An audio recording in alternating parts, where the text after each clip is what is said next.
Time की बात करते हैं तो टाइम को हम दो चीज़ों से दर्शा सकते हैं, राइट। दो चीज़ों से हमें समय का पता चलता है। पहला हमारा क्लॉक हो गया, घड़ी। दूसरा हमारा कैलेंडर की मदद से। तो सबसे पहले हम चलते हैं क्लॉक पे, यानी कि टाइम। तो घड़ी में हम टाइम कैसे देखते हैं? घड़ी में हमें क्या क्या दिखता है? एक तो हमें आवर्स में टाइम पता चलता है, घंटों में। दूसरा हमें मिनट्स में पता चलता है, right. And third one is seconds में।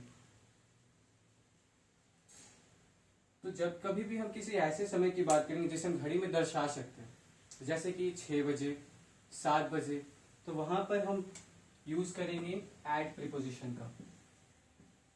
एट प्रीपोजिशन का फॉर एग्जाम्पल, मैं आपसे कहता हूं कि मैं सुबह 6 बजे स्कूल जाता हूं। इसका इंग्लिश क्या बनेगा? I go to school at 6 o'clock, right. तो यहाँ पे हमने एट का इस्तेमाल किया। किसी भी ऐसे समय को जिसको हम घड़ी में दर्शा सकते हैं, वहां पर हम एट प्रीपोजिशन का इस्तेमाल करेंगे। जैसे कि फॉर एग्जाम्पल मैंने आपसे कहा कि मैं आपसे 5 बजे मिलूंगा। I will meet you at 5 o'clock, ठीक है। तो जब कभी भी हम किसी ऐसे टाइम की बात करेंगे जिसे हम क्लॉक में दर्शा सकते हैं, वहां पर हम एट प्रीपोजिशन का इस्तेमाल करते हैं। सिमिलरली, अब जब हम दूसरे तरीके की बात करें तो टाइम को हम दूसरे तरीके से कैसे जान सकते हैं? कैलेंडर की मदद से भी जान सकते हैं। तो कैलेंडर में हमें क्या क्या दिखता है?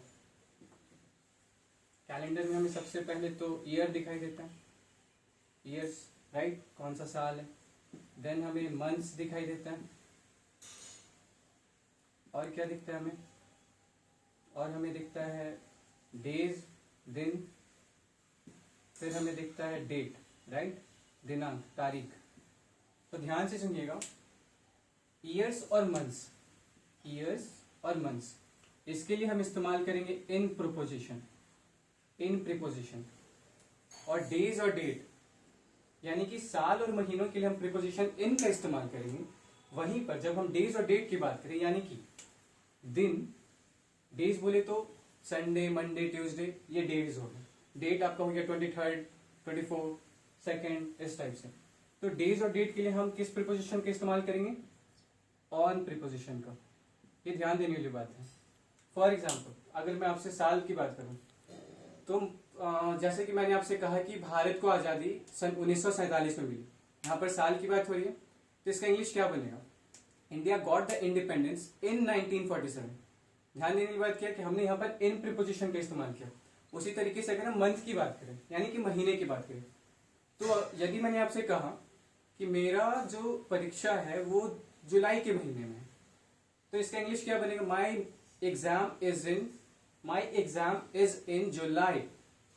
जुलाई से पहले इन आया, राइट। तो ईयर्स और मंथ से पहले जो प्रीपोजिशन इस्तेमाल करते हैं वो वहां पर इन प्रीपोजिशन का इस्तेमाल होगा। अब आते हैं डेज पर। सो सपोज दैट मैंने आपसे कहा कि मैं आपसे संडे को मिलूंगा, ठीक है। इसका इंग्लिश क्या बनेगा? I will meet you on Sunday. यहाँ पर हमने ऑन प्रीपोजिशन का इस्तेमाल किया, यहाँ पर हम इन प्रीपोजिशन का इस्तेमाल बिल्कुल भी नहीं करेंगे। ये ध्यान देने वाली बात है, अक्सर बच्चे इन और ऑन में कंफ्यूज कर जाते हैं। बेसिक रूल है, बेसिक फंडा है, और कुछ भी नहीं।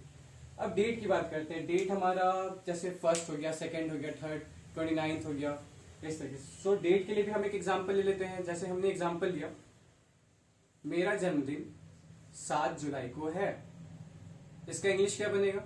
My birthday is on 7th July, right. तो यहां पर हमने ऑन प्रीपोजिशन का इस्तेमाल किया। ये ध्यान देने वाली बात थी, इसमें कुछ ज्यादा दिमाग नहीं दौड़ाना है। जिस भी टाइम को हम घड़ी में दर्शा सकते हैं वहां पर एट प्रीपोजिशन का इस्तेमाल होगा, और यहाँ पर ईयर्स और मंथ्स के लिए इन प्रीपोजिशन का इस्तेमाल होगा, और डेज और डेट के लिए ऑन प्रीपोजिशन का इस्तेमाल होगा।